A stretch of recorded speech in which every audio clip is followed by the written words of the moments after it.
Nah, jadi soalnya ada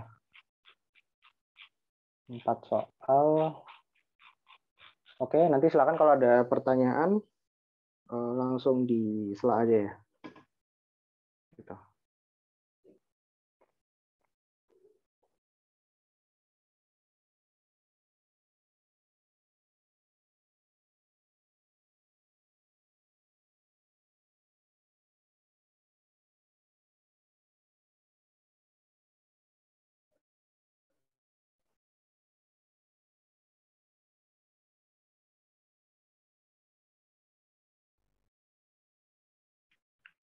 Oke, kita mulai ya.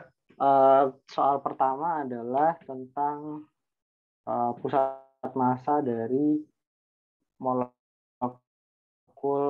4 atom piramida.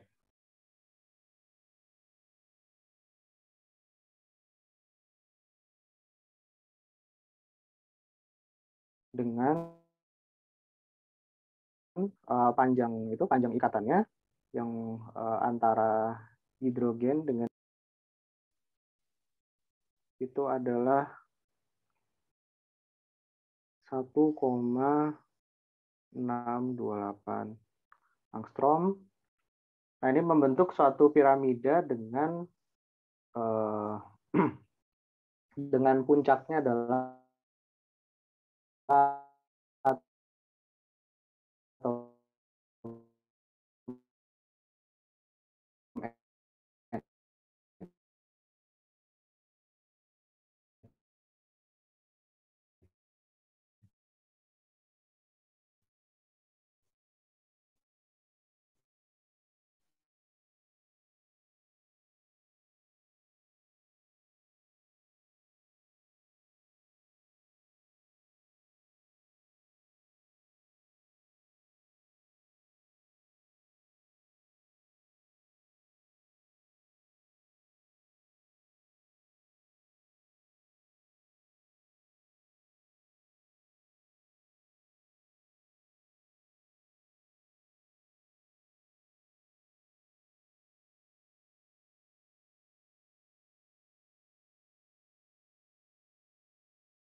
empat gram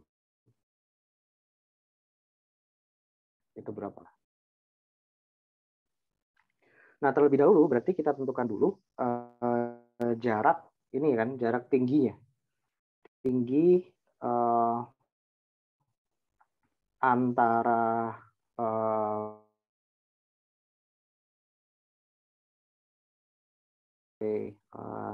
ada titik baru gitu ya. Kita sebut titik baru, misalkan titik C gitu di sini. Nah, kita mau mencari R antara N dan C gitu. Nah, sehingga terlebih dahulu kita cari panjang dari R antara C dan H. Nah, kalau RCH ini kan kita bisa cari dengan menggunakan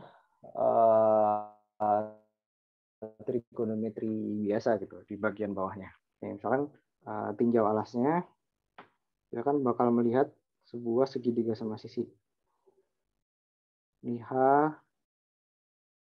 ini H, ini H,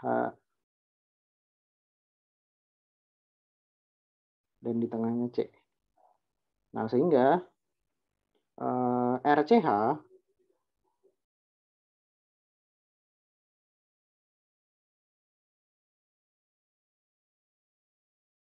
segitiga kecil ini. Ya, kalau kalian amatin, ini ada segitiga kecil ini kan. Nah, adalah sisi miring dari itu dengan sudut depannya ini adalah, kalau full kan 60 derajat ya, segitiga sama sisi. Berarti ini adalah 60 derajat dibagi 2, yaitu 30 derajat. Di sini sudutnya 90. Gitu. Nah, kita punya, mungkin berarti sebelum ke RCH, kita pakai aja sifat dari sin ya. Berarti kan sin 30 derajat, menurut segitiga kecil ini adalah, atau cos saja. Yang kita lebih butuh cosnya, ya cos. Cos 30 derajat, itu kan berarti yang bagian bawah, yaitu RHH per 2, dan sisi miringnya adalah yang kita cari, yaitu RCH. Sehingga dari sini kita bisa simpulkan bahwa RCH yang kita cari itu sama dengan cos 3 RHH per 2 per cos 30 derajat. Nah, cos 30 derajat itu kan akar 3 per 2 ya. Akar 3 per 2, sehingga ini bisa kita sederhanakan menjadi RHH per akar 3. Gitu. Nah, dari sini kita dapetin RCH-nya, bisa dihitung RCH bernilai 0,585 angstrom.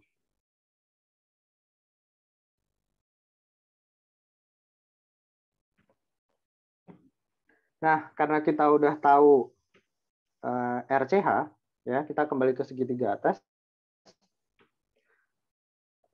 Kita akan gunakan RCH itu untuk menghitung RCN. Ya, jadi tujuan akhir kita kan adalah menghitung RCN. Nah, karena kita udah tahu RCH, kita bisa gunakan Pythagoras. Gitu. Sekarang tinjau segitiga yang tegak ini, segitiga CNH, gitu ya, yang akan membentuk seperti ini kan.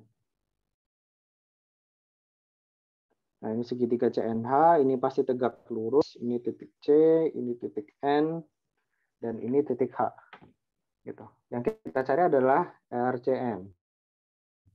Nah, itu memenuhi RNH kuadrat, ya, sisi miringnya akan sama dengan RCN kuadrat ditambah RCH kuadrat yang udah kita cari. Sehingga RCN itu sama dengan akar dari RNH, udah diketahui di soal,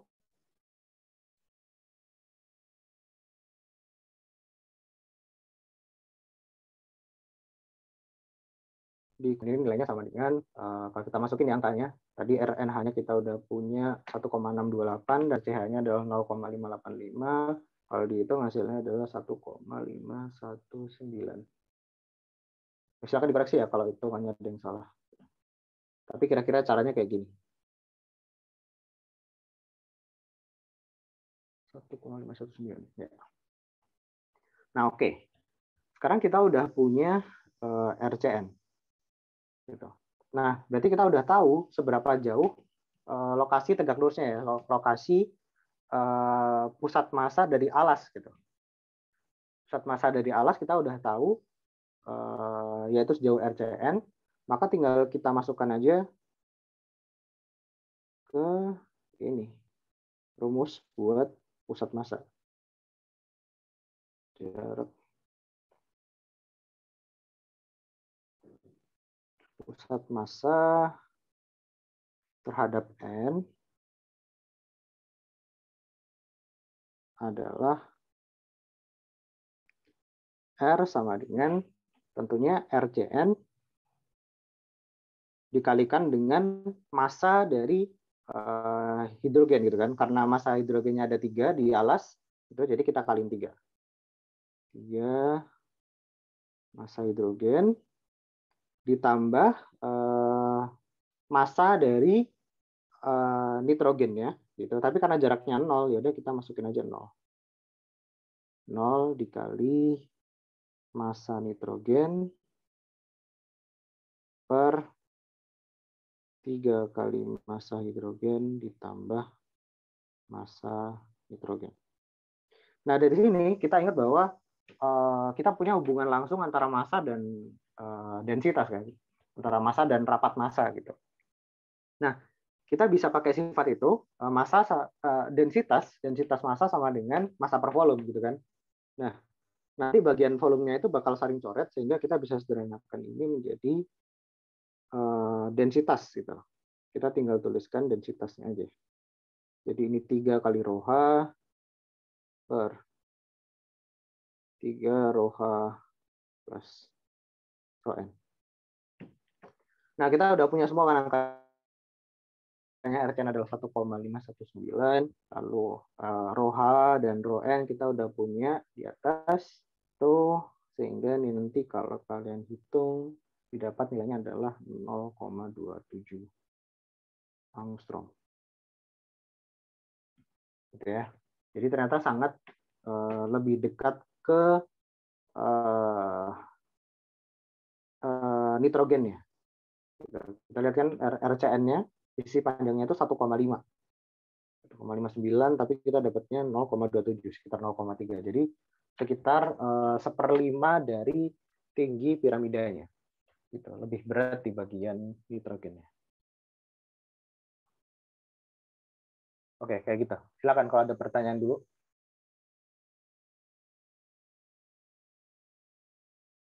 Belum ada?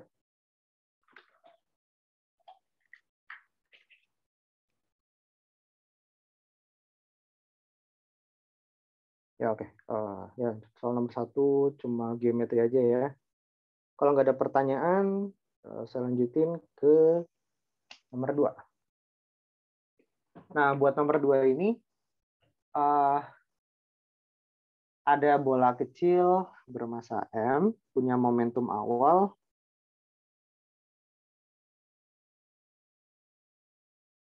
M kali V, arahnya ke kiri. Bola itu akan mengenai suatu balok yang di dalamnya ada pegasnya. Gimana gambarnya? Ini lantai licin gitu ya. Lalu di atasnya ada sebuah balok.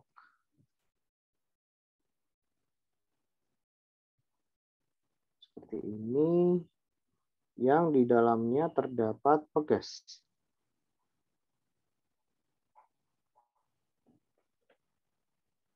Balok ini dan pegas totalnya sistemnya bermassa M.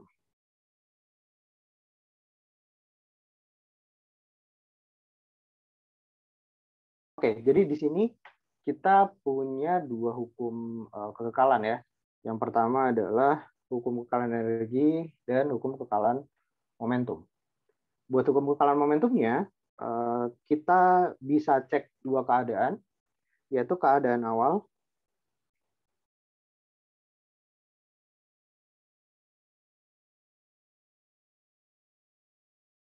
keadaan awalnya kita cuma punya MV aja ya. M kali V. Oh iya, saya pakai ke kiri itu adalah arah positif.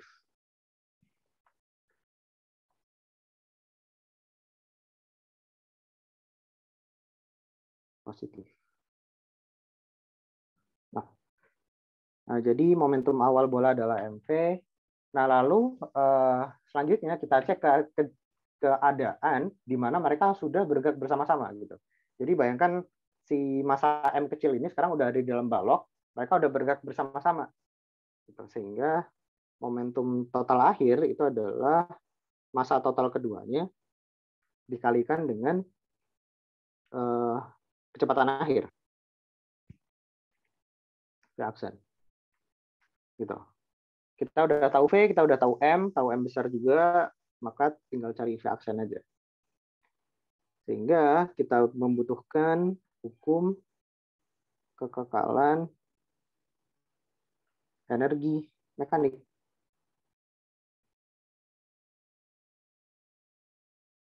Ya, energi kinetiknya tidak kekal karena ada sebagian yang terserap menjadi energi potensial pegas. Sehingga yang awalnya energi kinetik setengah mv kuadrat itu akan dikonversi menjadi energi potensial pegas, ya, seberapa tertekan pegasnya gitu ketika mereka sudah bergerak bersama-sama, ditambah dengan energi kinetik dari sistem dua massa tersebut, sistem reaction kuadrat. Gitu. Nah, dari dua persamaan ini, kita bisa substitusikan V aksen ke persamaan kedua. Sehingga kita dapatkan, ini setengahnya juga bisa langsung dicoret aja ya, biar cepat. Coret aja setengahnya. Sehingga kita dapat mv kuadrat, itu akan sama dengan kx kuadrat ditambah m plus m. Nah, V aksennya kita substitusikan bernilai m kuadrat per m plus m kuadrat kali V kuadrat. Nah, ini bisa disederhanakan menjadi kx kuadrat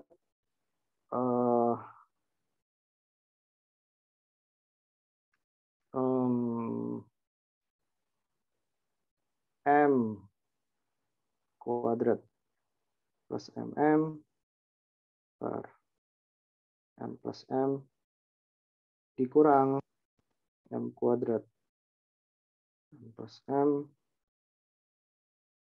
v kuadrat. Gitu ya, kita udah samakan penyebut dengan sisi yang sebelah kiri. Nah, udah dapat berarti X adalah akar dari V-nya karena kuadrat bisa kita keluarin M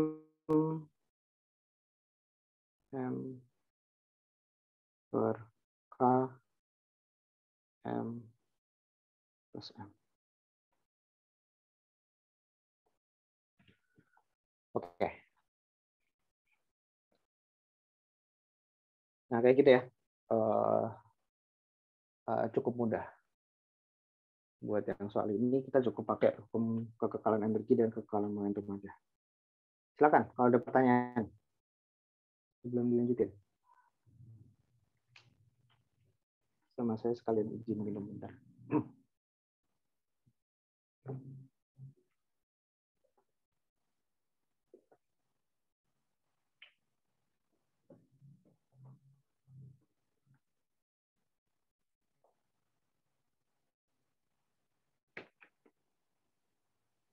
Oke, belum ada pertanyaan?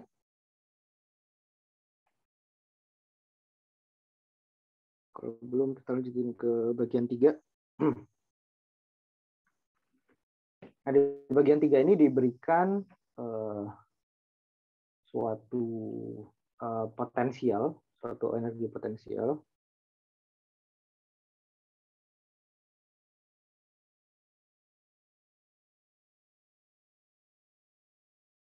Itu sama dengan K kali 6x kuadrat min 10x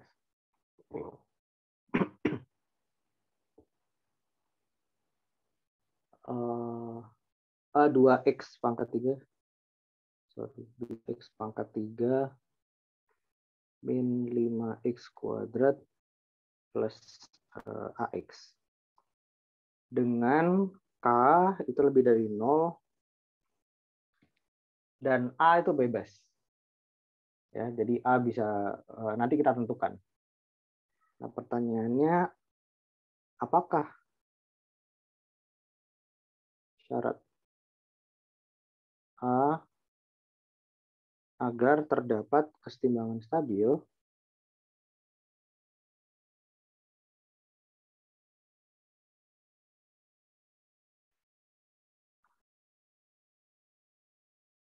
Nah, keywordnya kan di sini berarti kesetimbangan stabil, gitu kan ya? Kesetimbangan dan stabil. Pertama, apa yang dimaksud dengan setimbang itu adalah gayanya bernilai 0 gitu. Sehingga turunan pertama dari U itu sama dengan 0. Nah, ini adalah definisi setimbang dalam konteks energi potensial gitu ya. Jadi kalau ada partikel dalam pengaruh energi potensial tertentu, itu dia akan setimbang ketika turunan dari energi potensialnya itu sama dengan 0. Gitu. Bisa dibayangin kayak energi potensialnya itu suatu apa ya? Nah kayak gini, energi potensialnya. Nah turunan yang nilainya sama dengan 0 itu kan ada di ini, ada di puncak dan lembah ini kan. Di sini turunannya sama dengan 0. Di sini turunannya sama dengan 0, di sini juga turunannya sama dengan 0 gitu. Nah, di titik-titik itu mereka setimbang. Nah, pertanyaan selanjutnya, bagaimana setimbangnya stabil gitu. Kalau dilihat dari gambar ini, dia akan stabil di bagian di kesetimbangan yang kiri gitu kan, tapi tidak stabil di kesetimbangan yang kanan. Gitu. Kalau dia di sebelah kanan, kita geser dikit dia bakal lari partikelnya. Tapi kalau di sebelah kiri, kalau kita geser dia bakal balik ke titik setimbangnya. Nah, itu yang kita harapkan dari kesetimbangan stabil. Nah, itu bisa kita cek dari turunan kedua potensial terhadap posisi itu harus lebih dari 0. Gitu ya. Atau mathematically kita bilang kalau kurva dari potensial itu menghadap ke atas. Gitu ya. Kan turunan kedua dari turunan kedua dari suatu kurva itu menunjukkan kelengkungan gitu kan. Apakah kelengkungannya ke bawah atau ke atas. Kalau kita ambil yang positif, kelengkungannya menghadap ke atas sehingga dia merupakan kesetimbangan yang stabil.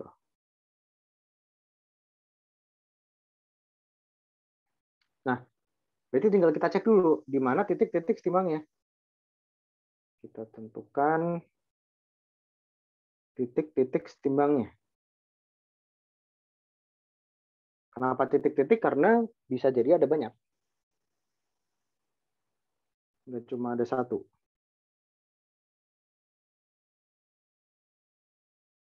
Nah, kita turunkan dulu turunan dari U terhadap X itu kan sama dengan K kali 6X kuadrat dikurang 10X ditambah A. Nah, ini akan kita tinjau di titik setimbang. Misalkan sebut saja apa ya? Titik setimbangnya XS gitu. Nah, kalau kita tinjau ini di XS, ini harus sama dengan 0. Gitu. Sehingga titik setimbangnya akan memenuhi persamaan kuadrat ini. 6XS kuadrat dikurang 10XS plus A itu sama dengan 0. Nah, solusinya kan ada 2 berarti kan. XS itu adalah 10 plus minus akar B kuadrat min 4AC per 2A. Gitu ya. Nah, ini adalah dua titik kesetimbangan yang mungkin dari potensial ini. Gitu. Nah, hal pertama yang bisa kita amati dari titik setimbangnya adalah kita punya syarat. Terdapat syarat agar XS itu ada.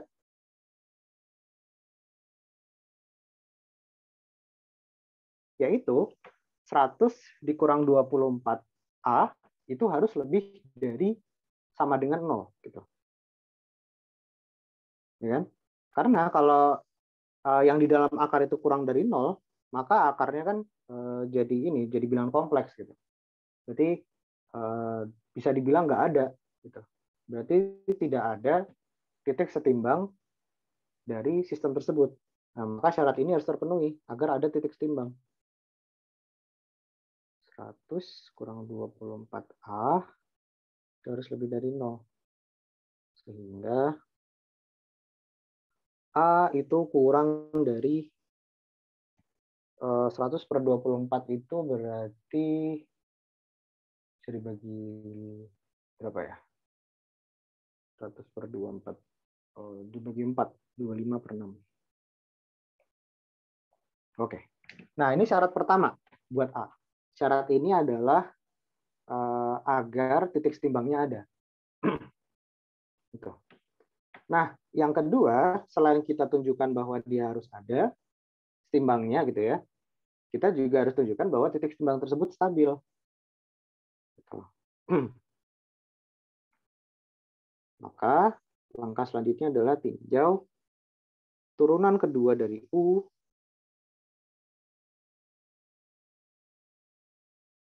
di titik setimbangnya. Apakah dia positif atau negatif? Setimbang. Nah, turunan keduanya kan adalah kita tinjau di titik setimbang ya, di XS itu sama dengan 12XS. Ada tanya.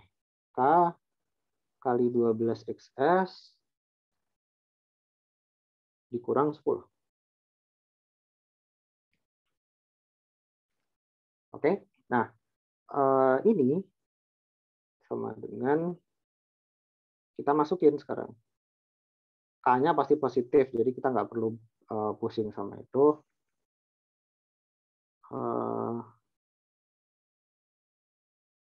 12 XS-nya kita punya yaitu 10 plus minus akar itu ya. 10 ini kurangnya aku gedein aja. Minus akar dari 100 min 24A per 12 kurang 10. Ini harus lebih besar dari sama dengan 0. Atau kita sederhanain dulu. Itu kan 12-nya bisa coret ya. 12-nya hilang, 10-nya juga hilang, sehingga ini kita punya plus minus akar 100 kurang 24A itu harus lebih besar dari 0 agar dia stabil. Nah, dari sini tentu kita harus membuang ya. Kita harus syarat pertama adalah solusi negatif harus dibuang. Ya. Solusi negatif, maksudnya yang 10 dikurang bla bla bla itu harus kita buang karena dia jelas tidak stabil menurut persamaan ini. Solusi yang bertanda negatif jelas tidak stabil. Dibuang karena jelas tidak stabil.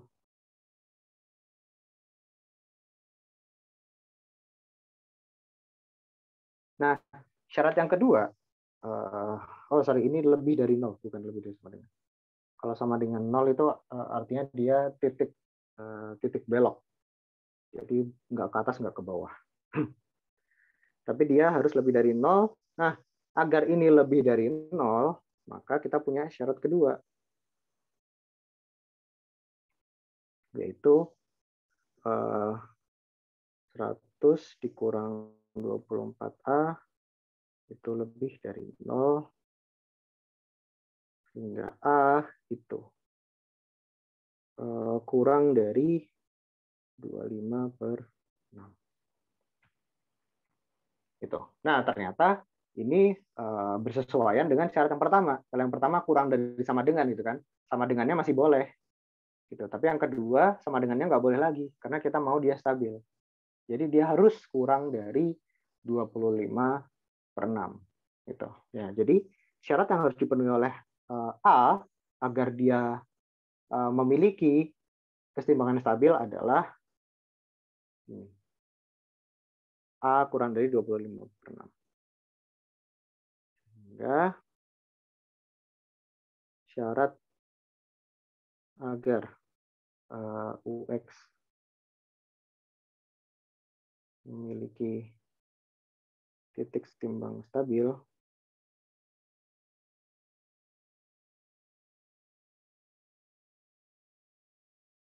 adalah A kurang dari 25/6.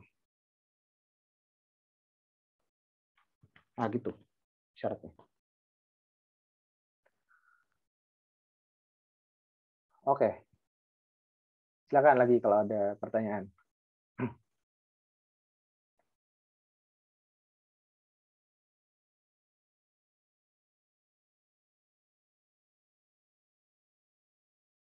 Belum ada? Kalau belum ada, saya lanjutkan lagi ke nomor terakhir. Nomor 4.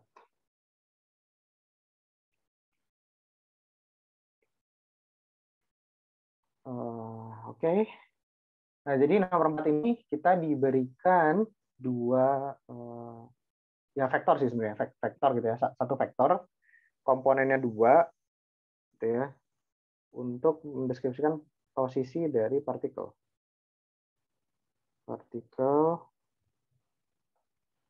memiliki posisi bergantung waktu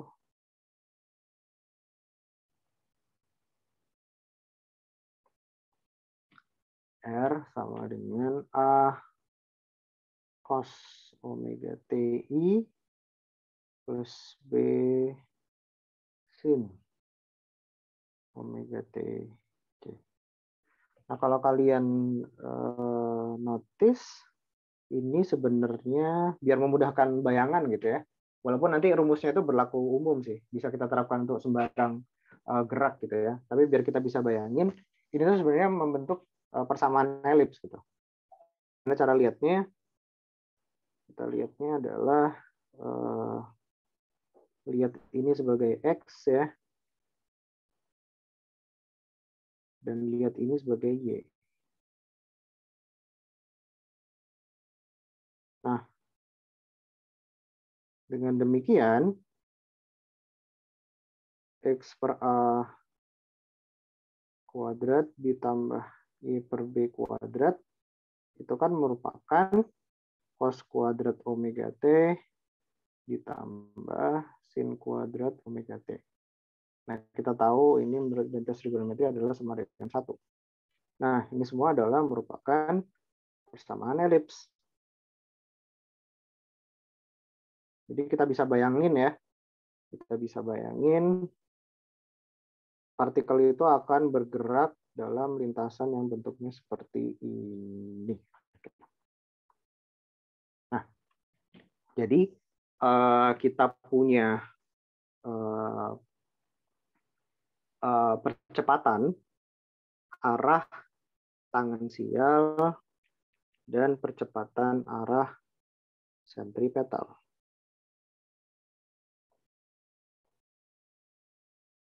Nah, kayak gini. Ini A tangensial, ini A sentripetal. Nah, percepatan tangensialnya itu akan searah dengan paralel dengan kecepatan dari partikel ini gitu. Kan searah dengan V. Paralel ya maksudnya. Jadi cara kita mencarinya adalah dengan T dapat dicari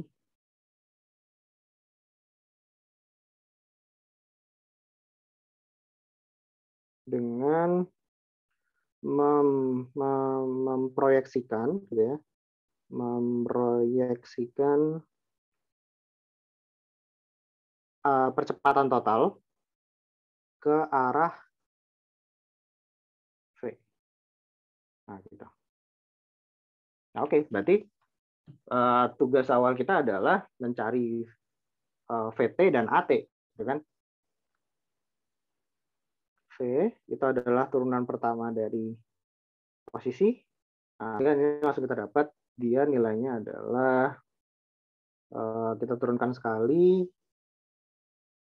Ini berarti omega kali A minus sin omega T I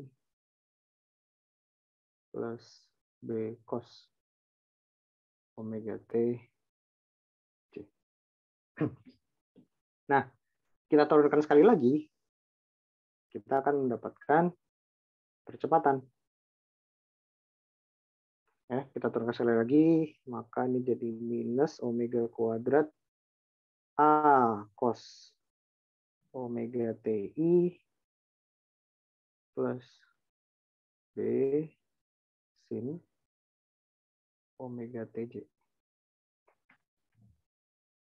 Kita udah dapat percepatan, kita udah dapat kecepatan, sekarang tinggal kita proyeksikan. Ya. Jadi A tangensial AT itu sama dengan A, ya. Kita ambil arahnya sepanjang V, gitu. Tapi kita ambil arah doang, gitu. Jadi si V ini akan kita bagi dengan panjangnya.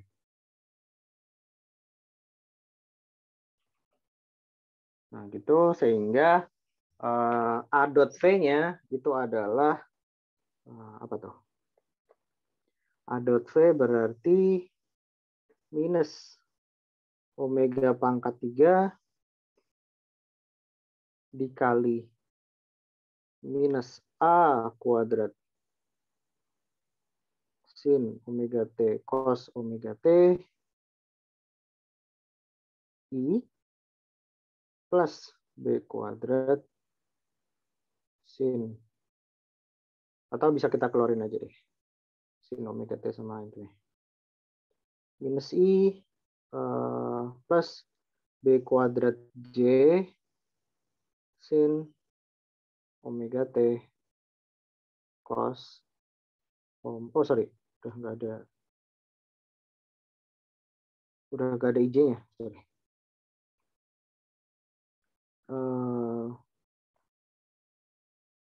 A kuadrat min B kuadrat sin omega T cos omega T.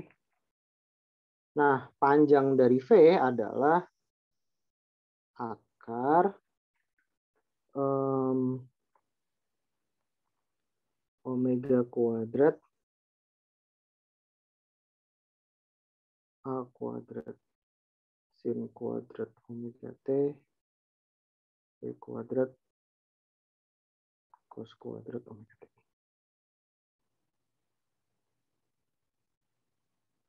Oke, atau kita sederhanakan langsung aja. Nah, sehingga kita dapatkan A tangensial itu sama dengan omega kuadrat A kuadrat min B kuadrat sin omega T cos omega T per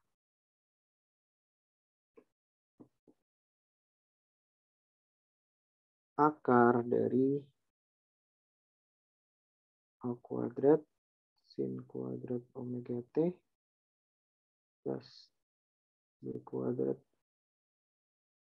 cos kuadrat omega T. Oke, kayak gitu.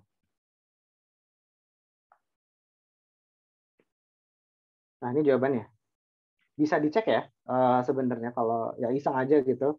Kalian cek kalau A sama B-nya sama, jadi A sama dengan B, artinya kan dia membentuk lingkaran.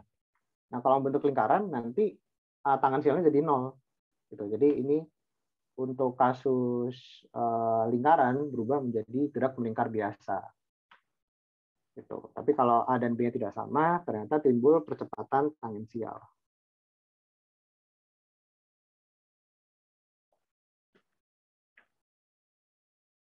A dot V, ini besarnya. Nah, ya kayak gitu jawabannya. Silakan kalau ada pertanyaan. Ini soal terakhir.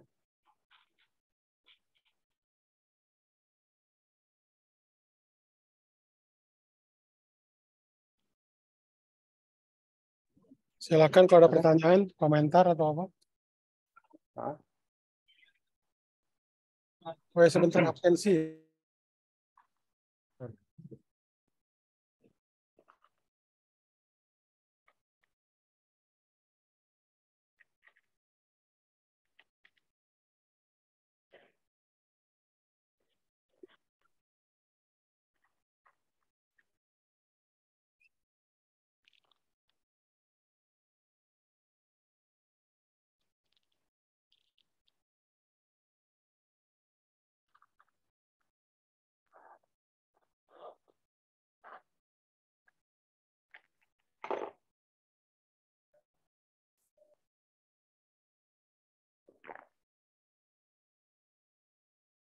Oke, absensinya silakan Anda isi ya, itu mandiri saja. Saya pikir 1 jam cukup lah ya.